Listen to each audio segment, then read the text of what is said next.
Hello दोस्तों, पुनः आपको ईडू ग्लोबल स्टडी पर स्वागत है। आज पुनः आप लोग के सामने एक बेहतरीन क्लास लेकर आप लोग के सामने प्रस्तुत हूँ। काफ़ी इन्फॉर्मेटिव क्लास है आज। इसको देखना मत भूलिएगा, ऐसा नहीं, इसको पूरा देखिए, समय निकालिए, पढ़िए, थोड़ा नोट्स बनाइए। चलिए चलते हैं, आगे बढ़ते हैं। आज उसमें जैसा कि लिखा हुआ है, ये क्लास 9 है और प्रमंडल एवं जिला पर आधारित हमारा इस प्रश्न होगा। तो देखिए, जिस तरह से आपके सामने एक स्क्रीन है, बोर्ड पे है, उसमें आज आप लोग को हम ये सिखाने वाले हैं, देख के आप लोग क्लियर करना है कौन सा जिला कितना है, कहाँ है। तो जैसा कि हम लोग जानते हैं, बिहार में कुल जिला कितना है? बिहार में कुल जिला, बिहार में कुल जिला 38 है। बिहार में कितना जिला है? कुल 38 जिला है। तो हम एक एक करके 38 जिला को हम ये बताने की कोशिश करेंगे कहाँ है, किस तरह से है। तो सबसे पहले आइए, सबसे पहले हम लोग यहाँ पर इस जिला की चर्चा करते हैं। देख रहे हैं यहाँ पे, ये जो जिला है आपका, इसको कहते हैं हम लोग पश्चिम चंपारण। ये कौन सा जिला है? पश्चिम चंपारण। पश्चिम चंपारण, याद रखिएगा दोस्तों, ये जो जिला है ये पश्चिम चंपारण है। और यहाँ पर याद रखेंगे, पश्चिम चंपारण में ही एक पहाड़ी है, सोमेश्वर की पहाड़ी। पूछा जाएगा सोमेश्वर की पहाड़ी किस जिला में है, बिहार के किस जिला में है? तो याद रखेंगे सोमेश्वर की पहाड़ी। आप यहाँ पर याद रखेंगे सोमेश्वर, सोमेश्वर की पहाड़ी। आपसे पूछा जाए सोमेश्वर की पहाड़ी किस जिला में है, तो पश्चिम चंपारण में है। और याद रखेंगे दूसरा पॉइंट, यहीं पे एक वाल्मीकि राष्ट्रीय उद्यान भी है। बिहार में एकमात्र राष्ट्रीय उद्यान वाल्मीकि राष्ट्रीय उद्यान, जहाँ पर टाइगर वगैरह की भी संख्या बहुत काफ़ी है। याद रखेंगे, पूछा जाए आपसे, सो बताइए वाल्मीकि, वाल्मीकि राष्ट्रीय उद्यान, वाल्मीकि राष्ट्रीय उद्यान किस जिला में है? तो ये कह दीजिएगा पश्चिम चंपारण। दूसरी बात यहाँ पर एक और ये है, बिहार में सर्वाधिक गन्ना की जो खेती होती है वो आपको पश्चिम चंपारण में होती है। तो ये पश्चिम चंपारण है, याद रखेंगे। पूछा जाएगा सर्वाधिक, सर्वाधिक गन्ना की खेती या उत्पादन, बिहार में सबसे ज़्यादा गन्ना का जो उत्पादन होता है वो आपको पश्चिम चंपारण में ही होता है। इसके बाद याद रखेंगे, ये पश्चिम चंपारण जो है बिहार का सबसे बड़ा जिला है क्षेत्रफल की दृष्टि से। ये भी आप याद रखेंगे, क्षेत्रफल की दृष्टि से, क्षेत्रफल की दृष्टि से सबसे बड़ा जिला, क्षेत्रफल की दृष्टि से सबसे बड़ा जिला की बात करें तो याद रखेंगे पश्चिम चंपारण। तो इस प्रकार से पश्चिम चंपारण के बारे में बहुत कुछ जानना है, लेकिन अभी 4 प्रश्न याद रख लीजिएगा। सोमेश्वर की पहाड़ी, वाल्मीकि राष्ट्रीय उद्यान, सर्वाधिक गन्ना का उत्पादन और क्षेत्रफल की दृष्टि से सबसे बड़ा जिला, सभी का आंसर आपका होगा पश्चिम चंपारण। तो ये आप समझ गए पश्चिम चंपारण के बारे में यहाँ। इसके बाद ये बगल में जो एक जिला देख रहे हैं आप लोग, ये पश्चिम चंपारण के बाद ये दूसरा जो जिला है, ये इसको कहते हैं पूर्वी चंपारण। पूर्वी चंपारण, पूर्वी चंपारण। इसके बारे में कुछ खास नहीं है, हम लोग बात करेंगे। अभी खाली लोकेशन क्लियर कर लीजिए, कौन सा जिला कहाँ है। तो ये आपका हो गया पश्चिम चंपारण, इसके जगह पर ये पूर्वी चंपारण। पूर्वी चंपारण के बगल में ये जो देख रहे हैं जगह, ये वाले, ये जो है, ये एक जिला है सीतामढ़ी, सीतामढ़ी। अभी मैं आप लोगों को 38 जिला को एक एक करके क्लियर करना है। ये आपका सीतामढ़ी हो गया। सीतामढ़ी के बाद मधुबनी, ये मधुबनी हो गया, मधुबनी। बिहार में सर्वाधिक केला का जो उत्पादन किया जाता है वो मधुबनी में किया जाता है। इसके बाद मधुबनी चित्रकला जो कि विश्व विख्यात है, तो ये मधुबनी हो गया। आप याद रखेंगे सर्वाधिक केला का, पूछा जाएगा आपसे सर्वाधिक केला का उत्पादन, सर्वाधिक केला का उत्पादन मधुबनी में। और इस यह एक चीज़ और के लिए है, मधुबनी चित्रकला। मधुबनी चित्रकला मधुबनी के लिए प्रसिद्ध है। तो मधुबनी चित्रकला ये मधुबनी में है। तो यहाँ पर याद रखिएगा पश्चिम चंपारण, पूर्वी चंपारण, सीतामढ़ी, मधुबनी। इसके बाद यहाँ पर एक ज़िला है, ये इसको कहते हैं हम लोग सुपौल। ये कौन सा ज़िला है? सुपौल। ये आपका ज़िला है सुपौल, याद रखिएगा। यहीं पे कोसी नदी प्रवेश करती है, पूछ दिया जाएगा बिहार में किस ज़िला में कोसी नदी प्रवेश करती है। ये कोसी नदी सबसे पहले सुपौल में ही प्रवेश करती है, कोसी नदी। ये हो गया। इसके बाद ये है अररिया। अररिया और लास्ट में जो ये ज़िला है वो किशनगंज है, याद रखेंगे किशनगंज। किशनगंज के बारे में कुछ सवाल बनाना है। किशनगंज के बारे में सर्वाधिक वर्षा पूछा जाए, बिहार के किस जिला में सर्वाधिक वर्षा होती है? तो याद रखिएगा किशनगंज में होती है। दूसरा प्रश्न आपसे ये पूछ दिया जाए, सर्वाधिक चाय का उत्पादन, सर्वाधिक चाय का उत्पादन, तभी हमारा किशनगंज होगा। और बिहार का सबसे पूर्वी जिला यदि पूछा जाए, बिहार का सबसे पूर्वी जिला, बिहार का सबसे पूर्वी जिला तभी किशनगंज होगा। तो इस प्रकार से देखा जाए किशनगंज बिहार के सबसे पूरब में है, सबसे ज़्यादा वर्षा यहीं पे होती है, सबसे ज़्यादा चाय की खेती यहीं पे होती है और बिहार का सबसे पूर्वी जिला है। तो यहाँ हम लोग को एक एक जिला आपने समझ गया। ये पश्चिम चंपारण, पूर्वी चंपारण, सीतामढ़ी, मधुबनी, सुपौल, अररिया, किशनगंज। किशनगंज के नीचे जब आएंगे तो ये जो जिला देख रहे हैं ये पूर्णिया है, पूर्णिया। और पूर्णिया के नीचे ये जो जिला है वो कटिहार है। पूर्णिया, किशनगंज और कटिहार। और कहा जाता है ये जो तीनों जो क्षेत्र है, ये जो तीनों क्षेत्र है, ये क्षेत्र, ये क्षेत्र और ये पेट्रोलियम पदार्थ के लिए, ये आप कह सकते ये और ये मतलब क्या, कटिहार, पूर्णिया और किशनगंज पेट्रोलियम पदार्थ, यहाँ पेट्रोलियम पदार्थ की प्राप्ति हुई है, पेट्रोलियम पदार्थ। याद रखेंगे ये आपका हो गया किशनगंज, ये हो गया पूर्णिया, ये हो गया कटिहार। ये कटिहार के नीचे जब आएंगे तो ये है भागलपुर। भागलपुर, भागलपुर इसे सिल्क सिटी भी कहा जाता है, बिहार का सिल्क सिटी पूछा जाएगा। बिहार का सिल्क सिटी किसे कहा जाता है? तो यहाँ पर ये, और यहाँ पर एक विश्वविद्यालय भी है पुराना, विक्रमशिला, विक्रमशिला विश्वविद्यालय। आपसे पूछा जाए तो बताइए विक्रमशिला विश्वविद्यालय कहाँ था? अभी तो ये प्राचीन था, अभी इसका अवशेष है, ऐसा नहीं है चालू पीरियड में है। तो विक्रमशिला विश्वविद्यालय जो है वो आपको मिलेगा भागलपुर में, जो अवशेष में है। एक आप लोग को कमेंट में ये बताना है, जो भागलपुर में विक्रमशिला विश्वविद्यालय था ये किस वंश के शासकों के द्वारा बनाया गया था, उस शासक का क्या नाम है? और ये भी बताना है वो इसका निर्माण कब किया गया था और वह किस शाखा का था। नहीं, बौद्ध धर्म से संबंधित तो था, लेकिन बौद्ध धर्म के किस शाखा, हीनयान, महायान, वर्ज्ययान, उसमें से ये बताना। तो ये क्वेश्चन काफ़ी इंपॉर्टेंट है। विक्रमशिला विश्वविद्यालय का निर्माण किस वंश के द्वारा किया गया था, किस शासक के द्वारा किया गया था और किस शाखा से ज़्यादा इसका लगाव था। तो हम लोग यहाँ जान गए किशनगंज, पूर्णिया, कटिहार और ये आपका हो गया भागलपुर। भागलपुर के बाद ये है बांका। ये ज़िला जो देख रहे हैं बांका है। और बांका के बारे में ये आपको, ये झारखंड के साथ सीमा लगती है, ये बांका हो गया। ये जो देख रहे हैं ये है जमुई, जमुई। और हाल ही में सोना का भंडार का पता चला है, पूछा जाएगा बिहार में सोना का भंडार कहाँ मिला है? याद रखेंगे सोना का भंडार जमुई में मिला है। हम एक एक ज़िला को अच्छे से क्लियर करने की कोशिश करते हैं, उस पर जो भी एक दो क्वेश्चन बनेगा सभी को हम क्लियर करेंगे। इसके बाद जमुई के बाद एक यह ज़िला है, इसे नवादा कहा गया, नवादा।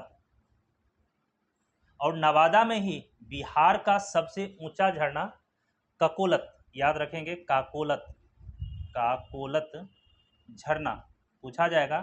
काकोलत झरना कहाँ है? तो नवादा में है। वो बिहार का सबसे ऊंचा झरना है, सबको लिखते चलिएगा। बिहार का सबसे ऊंचा झरना काकोलत झरना किस जिला में है? तो नवादा जिला में है। नवादा जिला के बाद ये गया है, याद रखेंगे गया। महात्मा बुद्ध को ज्ञान की प्राप्ति यहीं हुई थी। महात्मा बुद्ध को ज्ञान की प्राप्ति यहीं हुआ था। यहीं पर बोधि मंदिर, याद रखेंगे बोधि मंदिर, जो यूनेस्को स्थल के द्वारा ये घोषित किया गया है, बोधि मंदिर, जहाँ पर महात्मा बुद्ध को ज्ञान की प्राप्ति हुई थी, वहीं पर एक मंदिर बनाया गया है जिसे बोधि मंदिर कहा गया। और आपको कमेंट में दूसरा प्रश्न, बोधि मंदिर का निर्माण किस सम्राट ने किया था, किस शासक ने किया था और किस वंश का था, वो भी आपको बताना है। तो महात्मा बुद्ध को ज्ञान की प्राप्ति गया में हुआ था और वहीं पर जिस स्थान पे हुआ था वहाँ बोधि मंदिर बनाया था और इसे यूनेस्को स्थल भी घोषित किया गया है, यूनेस्को स्थल। इसके बाद ये जो जिला देख रहे हैं ये है आपका औरंगाबाद। औरंगाबाद अभी समझ जाइए कौन सा जिला कहाँ है, ये औरंगाबाद हो गया। और ये जो जिला देख रहे हैं ये है रोहतास, रोहतास। और यहीं पे शेरशाह सूरी का मकबरा है, रोहतास में ही शेरशाह सूरी, याद रखेंगे शेरशाह सूरी का मकबरा। शेरशाह सूरी का मकबरा कहाँ है? शेरशाह सूरी का मकबरा कहाँ है? तो रोहतास में है। और एक बात याद यहाँ और ये रखेंगे इसके बारे में, यहाँ पूरे बिहार में सर्वाधिक गेहूं और चावल का उत्पादन जो किया जाता है वो आपको रोहतास में ही किया जाता है। तो याद लिखेंगे सर्वाधिक गेहूं एवं चावल का उत्पादन, सर्वाधिक चावल का उत्पादन यही है। तो ये हमारा काफ़ी महत्वपूर्ण, ये जो देख रहे हैं काफ़ी महत्वपूर्ण जिला है, याद रखेंगे रोहतास। इसके बाद रोहतास के बगल में ये है कैमूर। रोहतास के जो बगल में है इस जिला का नाम है कैमूर। और पूरे बिहार में सबसे ज़्यादा वन एवं वन प्रतिशत पूछा जाए तो कह दीजिएगा कैमूर। तो सर्वाधिक वन एवं वन प्रतिशत सबसे ज़्यादा कहाँ है? तो कैमूर में है। इसके बाद यहाँ पर याद रखिएगा ये बक्सर है। बक्सर हम जानते हैं बक्सर का युद्ध भी हुआ था 1764, ये बताना है। बक्सर में 1764 का जो युद्ध हुआ था, इस युद्ध में अंग्रेजों की तरफ से किसने नेतृत्व किया था, ये तीसरा प्रश्न है। कमेंट बॉक्स में आपको बताना है, से बताइए। जो बक्सर का युद्ध 1764 में हुआ था, 1757 में प्लासी का युद्ध हुआ था, तो 1764 का जो युद्ध हुआ था बक्सर का, वो अंग्रेजों और भारतीय शासकों के बीच हुआ था। तो उसमें अंग्रेजों की तरफ से किसने नेतृत्व किया था? फाइनली यह युद्ध अंग्रेजों ने जीत लिया और इसी के साथ पूरे बंगाल और बिहार पर कब्जा हो जाती है अंग्रेजों का। लेकिन इस युद्ध में नेतृत्व किसने किया था वो आपको बताना है। देखते हैं कौन कमेंट करता है। तो ये हो गया आपका बक्सर।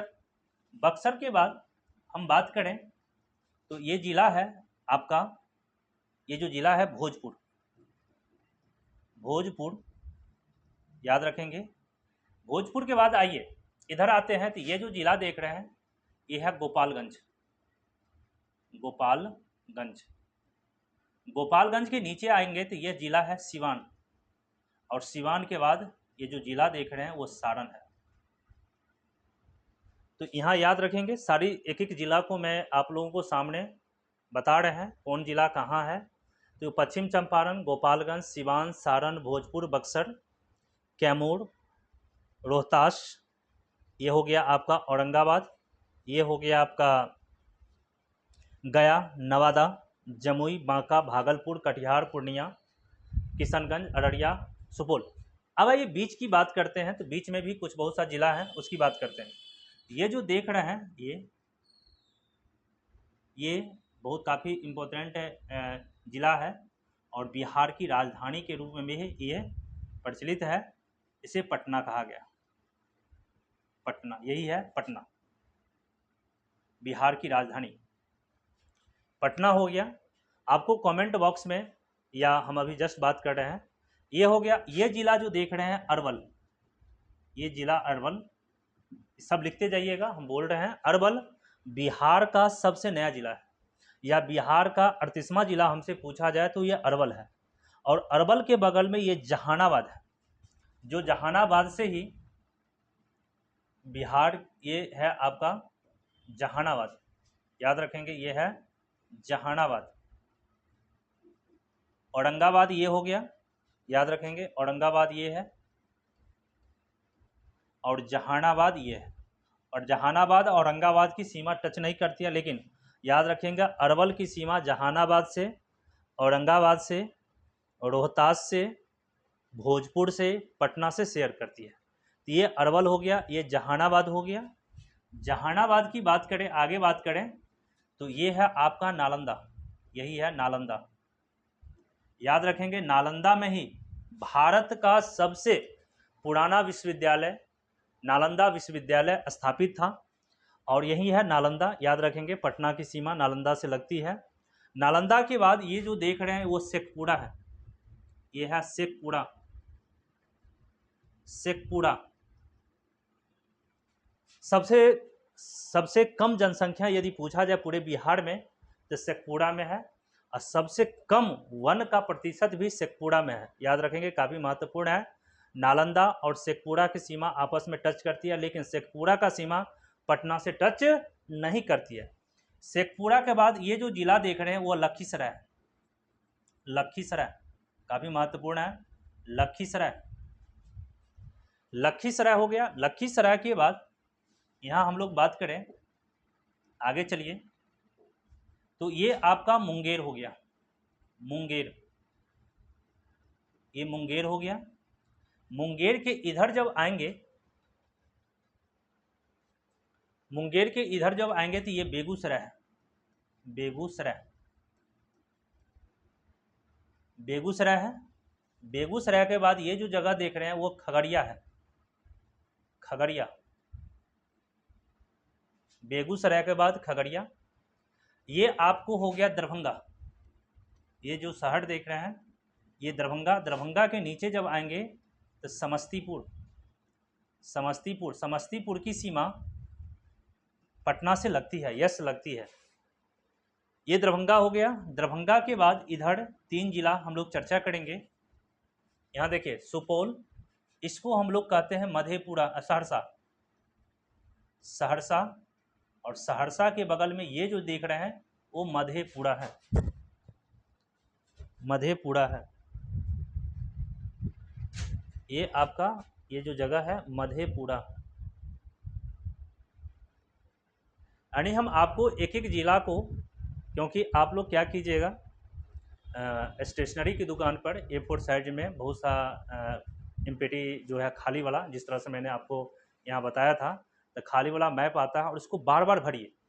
और जब एक बार आप भर लीजिएगा, सभी जिला का लोकेशन क्लियर हो जाएगा, तो बिहार स्पेशल काफ़ी आसान हो जाएगी, अदरवाइज काफ़ी टफ हो जाएगी। इसलिए आप लोग भी बहुत ही बारीकी से, जिस प्रकार से मैंने आपको सारे जिला को एक एक करके मैं बता रहा हूँ, उसी तरह से आप लोग को भी क्लियर होना चाहिए, मैप से देख के क्लियर हो जाना चाहिए कौन सा जिला कहाँ पे है। और जब एक बार माइंड में सेटअप हो गया कौन सा जिला कहाँ है, तो आपको बहुत सा क्वेश्चन अपने आप क्लियर होगा।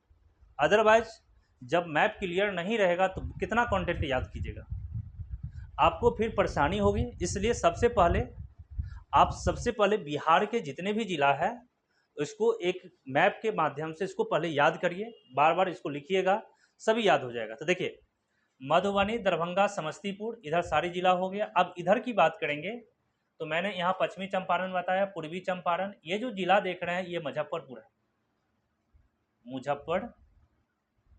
मुजफ्फरपुर। अब मुजफ्फरपुर के बाद ये जो जिला देख रहे हैं ये वैशाली है। इस प्रकार से मैंने पूरे के पूरे 38 जिला को लोकलाइज कर दिया आप लोगों को, और उस पर जो क्वेश्चन बनने का जो भी थोड़ा था चांस मैंने बताया। जैसे दरभंगा है, तो दरभंगा में जब यहाँ पर आइएगा तो यहाँ पर कुशेश्वर स्थान, यानी कुशेश्वर स्थान पश्चिम बिहार है, पूछा जाएगा आपसे। यहाँ पर मैं स्पेस तो है नहीं, नेक्स्ट क्लास में हम इस पर बात करेंगे। जैसे यहाँ पे जमुई है, तो नागा एवं नकटी रामसर स्थल भी है, पश्चिम बिहार वगैरह भी है। तो पहले इस क्लास में आप ये समझने की कोशिश कीजिए कौन सा जिला कहाँ है, किसके बगल में है, नहीं है, उसके बाद हम लोग फिर जानेंगे। तो आशा करते हैं ये क्लास आपको समझ में आया होगा।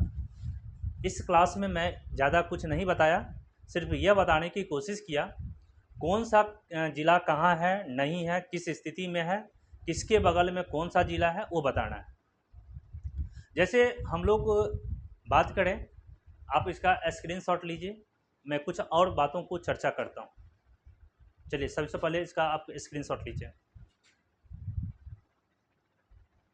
ले लिए। चलिए मैं इसको मिटाता हूँ।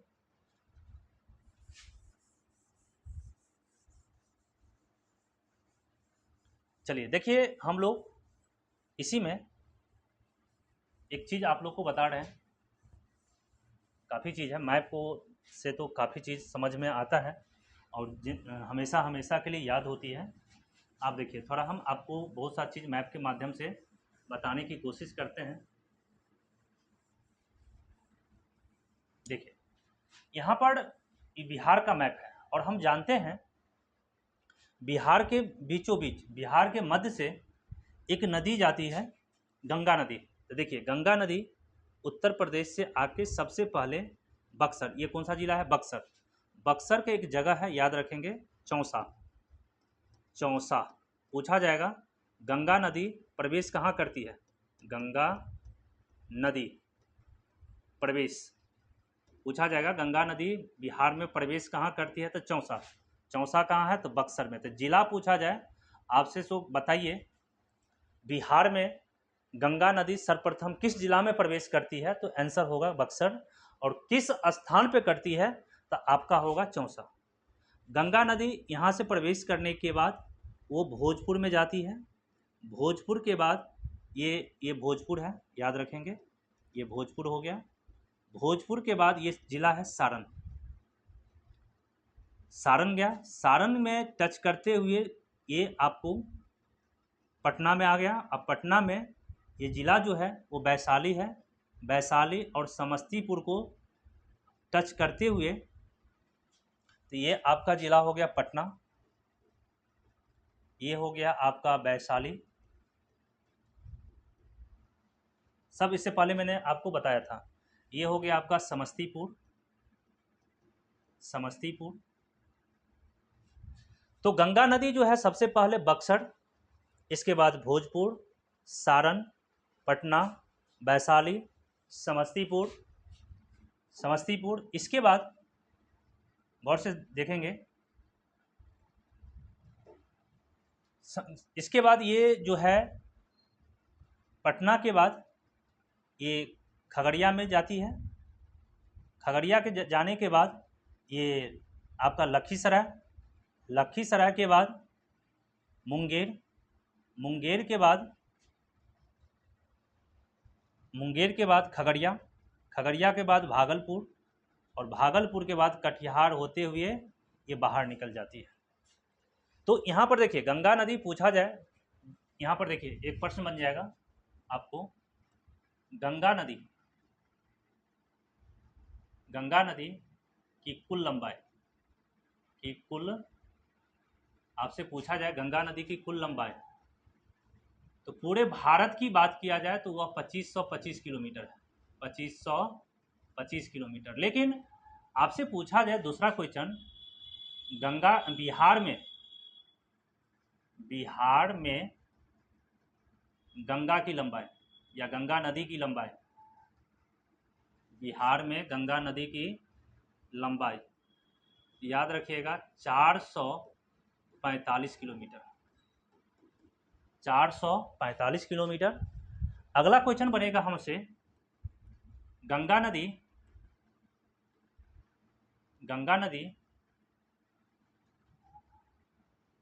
बिहार के कितने जिला से पास करती है? कितने जिला से पास करती है? याद रखिएगा, अभी जस्ट हम आप लोग को काउंट करते हैं। आंसर होगा 12 जिला। यानी गंगा नदी जो है 445 किलोमीटर जो बिहार से बीचों बीच जो प्रवाहित होती है वो कुल 12 जिला से प्रवेश करती है। और कौन सा 12 जिला है? तो देखिए, सबसे पहले नंबर 1 जो होगा यहाँ पे, इसकी बात मैंने किया। 1 number Buxar, 2 number Bhojpur, 3 number Saran, 4 number Patna, 5 number Vaishali, 6 number Samastipur. इसके बाद ये हो गया 6 नंबर समस्तीपुर। समस्तीपुर के बाद ये जो जिला है बेगूसराय है। बेगूसराय से भी गंगा नदी प्रवाहित होती है, वो 7 नंबर हो गया। इसके बाद पटना के बाद ये लखीसराय, ये जो जिला है वो लखीसराय है, याद रखेंगे लखीसराय से भी गंगा नदी पास करती है। इसके बाद ये मुंगेर हो गया, मुंगेर 9 नंबर। इसके बाद ये है खगड़िया 10 नंबर। इसके बाद भागलपुर 11वां जिला हो गया। और ये कटिहार है 12 जिला। तो इस प्रकार से मैंने देखा क्या, जो गंगा नदी जो है बिहार के लगभग मध्य से गुजरती है और ऊपरी वाली जो पार्ट होती है उसको कहते हैं उत्तर बिहार और नीचे वाले जो पार्ट होता है उसको कहते हैं दक्षिण बिहार। तो हमसे ये पूछा जाए तो बताइए गंगा नदी बिहार के कितने जिलों से पास करती है? तो 12 जिला। और वो 12 जिला कौन होगा? तो एक एक करके नाम लिखेंगे। नंबर 1 सिस्टमैटिक ढंग से Buxar, number 2 Bhojpur, number 3 Saran, number 4 Patna, number 5 Vaishali, number 6 Samastipur, number 7 Begusarai, number 8 Lakhisarai, number 9 Khagaria, number 10 Munger, number 11 Bhagalpur और नंबर 12 कटिहार। तो इस प्रकार से मैंने देखा क्या, जो गंगा नदी बिहार के 12 जिला से पास करती है। लेकिन हमसे ये क्वेश्चन पूछ दिया जाए कभी, तो बताइए गंगा नदी की लंबाई सबसे अधिक किस जिला में है? तो आप लोग गौर से सुनिएगा, यहाँ से लेके लगभग यहाँ से यहाँ तक कुल गंगा नदी पटना ही, क्योंकि पटना की लंबाई लेंथ वाइज देखा जाए तो सबसे ज़्यादा है। तो गंगा नदी की सबसे अधिकतम लंबाई याद रखेंगे, कोई भी पूछे आपसे बताइए गंगा नदी की लंबाई बिहार में सबसे अधिक किस जिला में है? तो कहिएगा पटना में। तो हमारा चौथा क्वेश्चन हो जाएगा गंगा नदी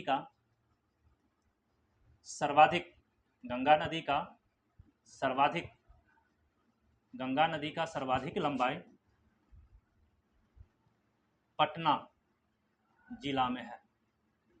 पटना जिला में है, लगभग 99 किलोमीटर के आसपास है। ठीक है, ये बात आपको समझ में आ गया होगा। बिहार में बहुत सा शहर है जो गंगा नदी के किनारे स्थित है। तो हमसे ये पूछा जाए पटना, इसके बाद छठा सिमरिया, ये जो शहर सब है, जैसे मान लीजिए पटना गंगा नदी के किनारे स्थित है, गंगा नदी के किनारे स्थित है।